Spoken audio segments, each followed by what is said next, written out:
Transfer videos are coming thick and fast at Wrexham Football Club, and today is no different. We're going to be looking at the potential 2 departures of players in the coming weeks of the summer transfer window. We're going to be looking at their situations and what I think on the matter, because about these 2 players I've got a lot to say. We're also going to be looking at the departure of club legend Paul Mullin, and there'll be a bit at the end of all the best moments of him at Wrexham Football Club. So we've got a lot to talk about in today's video, and I think it's more important that we do focus on the 2 players that are at the club and what the future could hold for them, because they're 2 players that I think could have potentially big roles to play next season and did have big roles to play over the course of the 24-25 season for their respective clubs. So it's going to be an interesting one. If you'd like to see more Wrexham AFC content, more specifically transfer content, every single rumour, every single departure, every signing is covered on the channel. So if you would like to see that, make sure to get down there and click the red subscribe button. We're on the road to 29,000 subscribers. As well, if you like this type of content and you'd like to support me and the channel further, it'll be the first link in the description down below. Let's, as always, aim for 350 likes on today's video. And without further ado, let's get looking first on Davis Keillor-Dunn. Leicester City and Sheffield Wednesday of League One are showing strong interest in signing attacking midfielder Davis Keillor-Dunn. Now, according to reports, it's not clear yet whether it be a permanent deal or a loan deal. For me, as a fan, and for Davis Keillor-Dunn's situation and his future at Wrexham Football Club, I'd hope it's the latter for what I've just said. Now, I think in terms of us as fans and us in general, we kind of expected this news from Davis Keillor-Dunn. It doesn't really come as a surprise to us, as we saw how little football he did play for Wrexham since signing at the end of the January transfer window. Equating it to his transfer fee to minutes played in a Wrexham shirt, it does equate to £24,700 per minute of football that he did play for Wrexham in the Championship last season. So if that doesn't really put it into perspective as to how little he played after signing for around £2.5 million, I think it was, plus add-ons, so I think the base fee will probably be about £2.25 million. It was severely disappointing because he'd had such a strong first half of the season in League One for Barnsley to then come into this side at Wrexham. And don't get me wrong, it was always going to be tough for Davis Keillor-Dunn because we were at the stage of the season where the squad had finally clicked. We were performing on a consistent and regular basis, picking up 3 points every single week. So I think it was going to be a big ask for Davis Keillor-Dunn to come into this Wrexham side and to take someone's place in the starting 11, because the likes of Ollie Rathbone, even Rathbone in that central attacking midfield position, were really performing. Josh Windass, undroppable. Nathan Broadhead as well, with his quality and his experience in the Championship. It was going to be very tough for Davis Keillor-Dunn to come into the side and really make that attacking midfield position his own. And I think going into the Championship this season, the same could happen again. Do I want that to happen? No, because I think there's some real quality in Davis Keillor-Dunn. He's at a good age now in his career. He's coming off the back of 2 or 3 really successful seasons in the 3rd tier. But you just look at the situation with Wrexham, narrowly missing out on promotion and narrowly missing out on playoffs to the Premier League. We would be looking to increase the strength and depth in that central attacking midfield position, and I think the same could be said about every single position on the pitch. We saw how close we came to achieving that incredible goal. We're going to go out there now and add 3 or 4, maybe even 5 players that are going to increase the quality from here to here, and central attacking midfield position could be one of those areas, and that could mean Keillor-Dunn could drop down the pecking order. But I think if you're looking from a Sheffield Wednesday and a Leicester City fan point of view, for League One, he's one of the best in his position, one of the best options you could possibly ask for, and the numbers certainly back that up. 45 goals and assists in his stint in League One across these spells for Barnsley, and I strongly believe he could be a starter for a Championship side. I do think he could do the job for quite a few, I'd say at least half of the teams in the Championship. He's proven himself in League One. He's proven as well that he's worthy of a shot of playing Championship football, and whether Wrexham will potentially look to loan him out to a Championship side or will let him go to, giants of League One, Leicester City. And I think that's crazy to say that Leicester City are signing Wrexham's 3rd, 4th choice central attacking midfield. So again, it's absolutely crazy because they were winning the Premier League 10 years ago. They were in European competition 5 years ago, winning the FA Cup. But I think in terms of Davis Keillor-Dunn's sense, I think it could be a sensible move to drop back down to League One, especially on a loan deal. But for me, I've been a big advocate of Davis Keillor-Dunn on the channel before, and I really do like him as a player, and I think he's one that Wrexham fans really want to see flourish in the red and white of Wrexham. And I think given the fact that we've not seen the qualities of his game in the slightest 81 minutes of football he did play in a Wrexham shirt last season. That doesn't even make up to a full game of football. He didn't start a game, and I think the most we saw him was in extra time in the FA Cup against Chelsea. So I think it would really be an odd decision to sell Davis Keillor-Dunn, given the fact that he's on the brink, I think, in my opinion, he's on the brink of becoming a really good player in the Championship. I think he just needs to be in a team where he's surrounded by good players, surrounded by a striker that's going to finish off the chances he creates, in a league where I think he's going to get a lot more of the ball in the final third, really showcase his qualities. And I just think if Wrexham were to let him go on a permanent deal, especially back down to League One, it would just be a really odd bit of business. In my opinion, let Davis Keillor-Dunn have that full pre-season. Let him prove himself over in America in those big games against Premier League opposition. And we've always got those final few weeks of the transfer window after pre-season does end, if nothing does go well for Davis Keillor-Dunn in pre-season. So what I'd say is keep him on for pre-season, let him prove himself in those 5 or 6 games that we do have. And if nothing changes, then we could possibly look to get him out on loan. But for now, I wouldn't sell him before pre-season starts. So let me know your thoughts in the comment section down below. Do you think Davis Keillor-Dunn has a role to play in the Championship next year, or do you think we should get him out on loan to get more game time? Talking on Dan Scarr next. Now, Peter O'Rourke has confirmed a number of Championship and top-end League One sides are interested in making a move for defender Dan Scarr. Now, like Davis Keillor-Dunn, it's not one that I think will shock everyone. I don't think it's going to send ripples amongst the Wrexham fan base in terms of it being a shock departure. I think given the fact that Dan Scarr is 31 years old, turning 32 this season, and is going into the final year of his Wrexham contract, it does expire in 2027.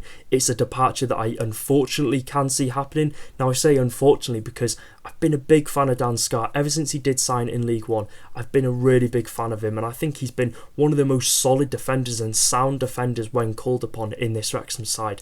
And like I said, it was a prime example last season, the back end of the season, and there were stints where, you know, there'd be an injury to that back line, or he'd come in and take his opportunity really, really well. He wouldn't put a foot wrong. He was good in the air. He was good playing out from the back, and I think he would always put a good shift in that back line. Now, although we didn't get the desired outcome that we hoped for towards the end of the season, he did come in for Max Cleworth, who had played so much football over the course of the Championship season. He came into this side, and when the pressure was on us to succeed, he really embraced it and put in some really good shifts in the back line. Now, I think if you are looking at Dan Scarr, I think he would be such a good asset for a few Championship sides. I think 31 years old, he's going to be wanting to play as much football as he can over the next couple of years, and I still do think he is Championship quality. I do think he is Championship quality, and I think he would walk into any League One side, especially a top-end League One side. The likes of Bradford, Huddersfield Town have been linked with him, and like I just said, at this stage of his career, he's going to be wanting to be playing week in, week out, 40 out of 46 games per season. And I think with the eventual signing of another centre-back in the transfer window for Wrexham,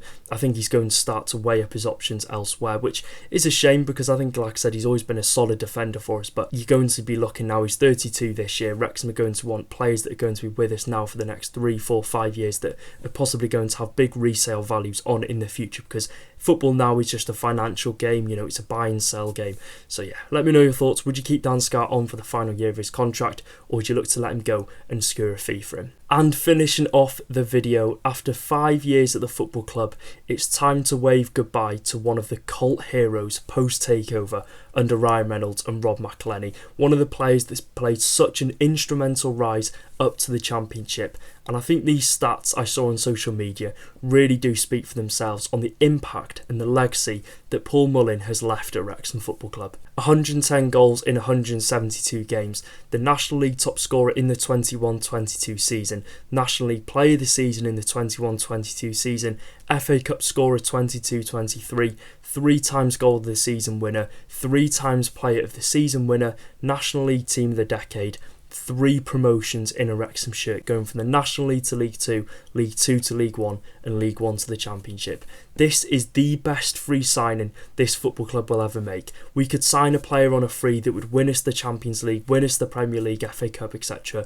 But Paul Mullin will always be remembered for the man, I think a lot of fans could say, single-handedly took us out of our gloom in the National League for the past 15 years. What a man he is. He will never have to buy a drink in Wrexham again, and he has cemented himself as one of the best players in this club's history. Now, I think it's a shame that we didn't get to give Mullin the send-off that he does deserve, and hopefully the club will arrange something maybe at the start of the season where we can give him the send-off he deserves, because Paul Mullin, what a man. It didn't end the way how he wanted it to, and I think that back injury in pre-season, the back surgery they did have, really did sort of lose him a yard of pace in this Wrexham team, but you could never fault his commitment to the club. He knew what it meant to play for Wrexham, his passion, his goal-scoring ability. We will never see a player in a Wrexham shirt again that will score some of the goals he did, create some of the memories and the moments that he did do in a Wrexham shirt. Like I said, you've seen the reaction of Ryan Reynolds, of Ron McClenny, the club, the fans, nearly 100,000 likes on his Instagram post. Paul Mullin was the poster boy of Wrexham as we went up the leagues, from the National League to the Championship, and he'll forever be remembered as one of, in my lifetime, the best goal scorer in the club's history. So I wish him all the best of luck at his next club and what the future does hold for Mullin. And now enjoy some of his best goals that I did record on camera. First time! Yes! Oh my God! Oh my God! Oh my God! Oh my God! Oh my God! Yes! Yes! Yes!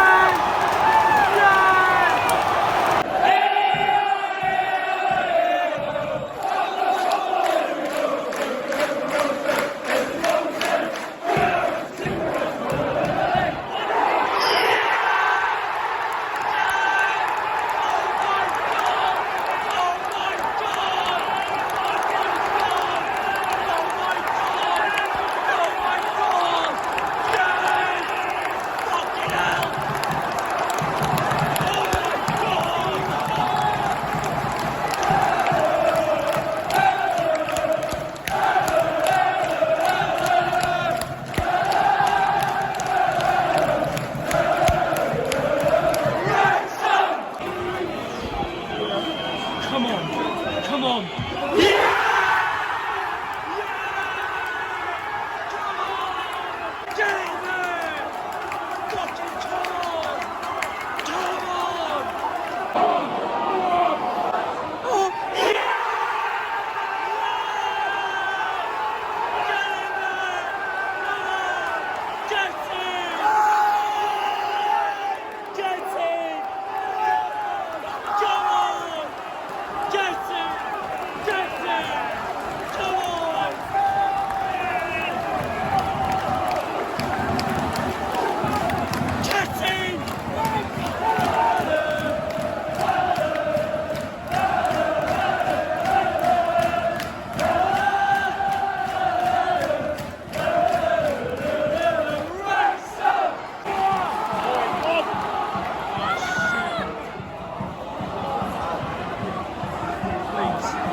Please! Oh my God!